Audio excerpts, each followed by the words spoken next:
Doctor Arif ഹുസൈനിലേക്കാണ്. Doctor Arif Hussain, love jihad എന്ന് പറയുന്ന വാക്ക് കേരളത്തിൽ പറയാൻ പോലും മടിക്കേണ്ട ഒരു ഘട്ടത്തിലേക്ക് എത്തി നിൽക്കുകയാണ്. അത്രയാണ് ഇവിടുത്തെ ഇടത് വലത് മുന്നണികൾ ഈ വാക്കിനെ ഭയപ്പെടുന്നത്.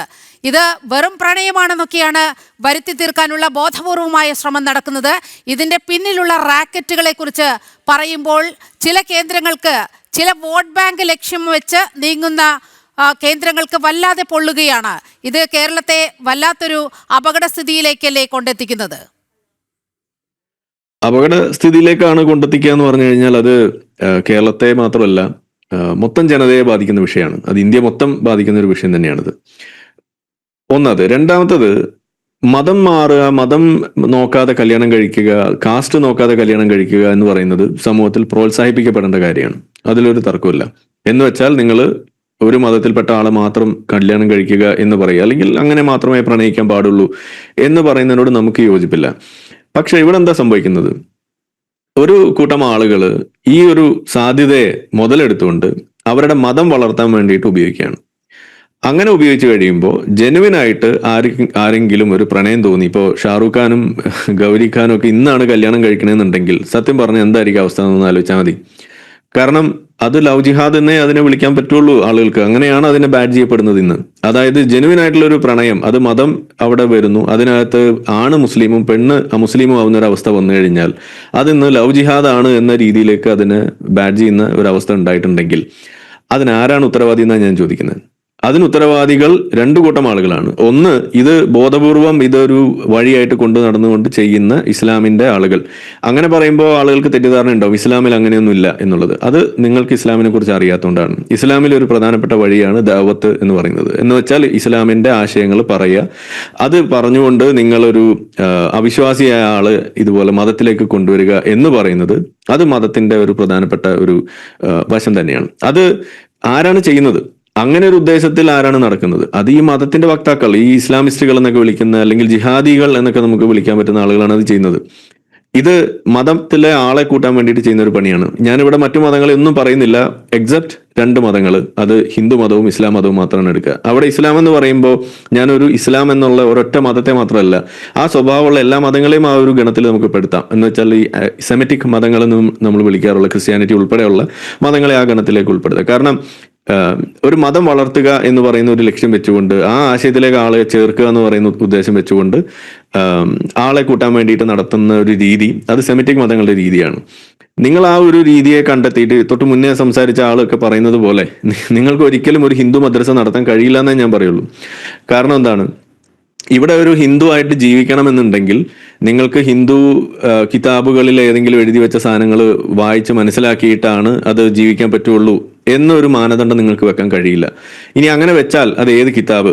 അവിടെ നിങ്ങൾക്ക് അങ്ങനെ ഒരു കിതാബ് നിങ്ങൾക്ക് ചൂണ്ടി കാണിക്കാൻ കഴിയില്ല. ഇനി അങ്ങനെ അഥവാ നിങ്ങൾ തപ്പിപ്പിടിച്ച് പുതിയൊരെണ്ണം ഉണ്ടാക്കിയെന്ന് വിചാരിക്കുക, അതിൽ നിങ്ങൾക്ക് ഉൾക്കൊള്ളിക്കാൻ കഴിയുന്ന നിയമങ്ങൾക്ക് ഒരു പരിധി ഉണ്ടാവില്ല എന്നുള്ളതാണ്. ഇതെല്ലാം കൂടി വരുമ്പോൾ പിന്നെ അതിനപ്പുറത്തേക്ക് വരുന്ന ജാതീയമായിട്ടുള്ള വ്യത്യാസങ്ങൾ വരും. ഇതെല്ലാം പരിഗണിച്ചുകൊണ്ട്, ഇതെല്ലാം മറികടന്നുകൊണ്ട് നിങ്ങൾക്ക് ഒരു ഹിന്ദു മദ്രസ നടത്തുക എന്ന് പറയുന്നത് പ്രായോഗികമല്ല. അതായത് സെമറ്റൈസ് ചെയ്യാൻ നിങ്ങൾ എത്ര ശ്രമിച്ചു കഴിഞ്ഞാലും 100% ഇതേപോലെ നിങ്ങൾക്ക് ആക്കാൻ കഴിയില്ല എന്നുള്ളതാണ് ഒന്നാമത്തെ കാര്യം. രണ്ടാമത്തെ കാര്യം, അതിൽ നിങ്ങൾ ചെയ്യാൻ ശ്രമിച്ചു കഴിയുമ്പോൾ പാതി വഴിയിൽ വന്ന് വീഴും. അതിലാകെ കൂടി നിങ്ങൾക്ക് കിട്ടുക എന്താണ്? ഇതിനെ എതിർക്കാൻ വേണ്ടിയിട്ട് നിങ്ങൾ നിൽക്കുകയും ഇതിന്റെ പേരിൽ വലിയ കാലുഷ്യം ഉണ്ടാവുകയും അതിന്റെ പേരിലുള്ള ബാക്കി കാര്യങ്ങൾ നമ്മൾ കാണുന്ന അവസ്ഥയിലേക്ക് കൊണ്ടെത്തിക്കാനും പറ്റും. ഇതാണ് സംഭവിക്കുക. അതുകൊണ്ട് എന്താ ഗുണം? ഹിന്ദു മദ്രസ ഒട്ടും നടക്കുകയില്ല, എന്നാൽ ഇതിന്റെ പേരിലുള്ള കലാപങ്ങൾക്ക് സാധ്യത കൂടുകയും ചെയ്യും. ഇതാണ് ഉണ്ടാവുക. ഇതിനെ നമുക്ക് ഹിന്ദുക്കളെ കുറ്റം പറയാൻ പറ്റുമോ? അതുമില്ല. കാരണം എന്താണ്? ഇത് ആരാ തുടങ്ങി വെച്ചത്? അതിപ്പുറത്തുള്ള ബാക്കി മദ്രസകളാണ്. ഈ ക്രിസ്ത്യൻ മദ്രസയും ഈ ഇസ്ലാമിക് മദ്രസയാണ് ഇതിന്റെ കാരണം. ഇനി നിങ്ങൾ അങ്ങനെ ഒരു മദ്രസ നടത്തിയാൽ തന്നെ, അങ്ങനെ ചെയ്യാമെന്ന് തന്നെ ഇസ്ലാമിന് എന്തുകൊണ്ടാണ് അത് സാധിക്കുന്നത്? കാരണം ഇസ്ലാമിൽ നിങ്ങൾക്കൊരു കിതാബുണ്ട്, നിങ്ങൾക്കൊരു നിയമം അവിടെ ഒരു ഒരു ചുരുട്ടി പിടിച്ച് നിങ്ങൾക്ക് എടുത്ത് കൊടുക്കാൻ പറ്റും. ഇസ്ലാം കാര്യം, ഈമാൻ കാര്യം എന്ന് പറഞ്ഞിട്ട് 11 കാര്യം നിങ്ങൾക്ക് എണ്ണി പറഞ്ഞു കൊടുക്കാൻ പറ്റും. 10 കൽപ്പനകൾ എന്ന് പറഞ്ഞിട്ട് നിങ്ങൾക്ക് ക്രിസ്ത്യാനിറ്റിയിൽ നിന്ന് എടുത്ത് കാണിച്ചു കൊടുക്കാൻ പറ്റും. എന്ന് പറഞ്ഞ മാതിരി നിങ്ങൾക്ക് ഒരു സാധനം ഇപ്പുറത്തുനിന്ന് എടുക്കാൻ പറ്റാത്ത കാലത്തോളം ഇത് സാധിക്കില്ല. ഇനി രണ്ടാമത്തെ കൂട്ടം ആളുകൾ ആരാണ് ഇതിനെ പ്രോത്സാഹിപ്പിക്കുന്നത്?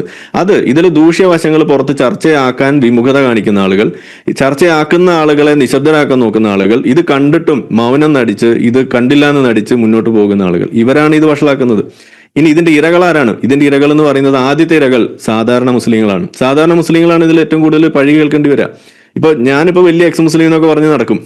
ഓക്കെ, എന്നിട്ട് ഇപ്പൊ ഞാനിപ്പോ ഏതെങ്കിലും ഒരു നോർത്ത് ഇന്ത്യയിൽ ഏതെങ്കിലും ഒരു സ്ഥലത്ത് പോയിട്ട് ഒരു ഹിന്ദു പെൺകുട്ടിയെ കല്യാണം കഴിക്കാൻ വേണ്ടിയിട്ട് ഒന്ന് ശ്രമിച്ചു എന്നൊന്ന് വിചാരിച്ചു നോക്കുക, എന്നെ തല്ലിക്കൊന്നിട്ടുണ്ടാവില്ലേ? ഇതല്ലേ അവിടുത്തെ അവസ്ഥ. കാരണം എന്താണ്, അവരെ സംബന്ധിച്ചിടത്തോളം എക്സ് മുസ്ലിമും നോൺ മുസ്ലിമും എന്നൊക്കെ ഉള്ള ആ പരിഗണന വെക്കുമ്പോൾ ഉണ്ടാവില്ല. ഒന്നുമില്ലെങ്കിൽ മുണ്ട് പൊക്കി നോക്കിയാലെങ്കിലും അവിടെ കാര്യം വ്യക്തമായിട്ട് അവരെന്റെ തലവെട്ടും. അതാണ് ഉണ്ടാവുക. മുസ്ലിം സമുദായത്തിലെ ഒരു ചെറു ന്യൂനപക്ഷം വരുന്ന ആളുകൾ സംഘടിതമായി ഇത്തരത്തിൽ മതപരിവർത്തനം നടത്താൻ മുന്നിട്ടിറങ്ങുമ്പോൾ, അതായത് മതത്തിലേക്ക് ആളെ കൂട്ടാൻ ഏത് വഴിയും സ്വീകരിക്കുക എന്നുള്ള ലക്ഷ്യം മുൻനിർത്തി പ്രവർത്തിക്കുമ്പോൾ മറ്റാളുകൾക്ക് അത് വലിയ പ്രശ്നമാകുകയാണ്, ആ സമുദായത്തിൽ തന്നെ വലിയ പ്രശ്നമാകുകയാണ്.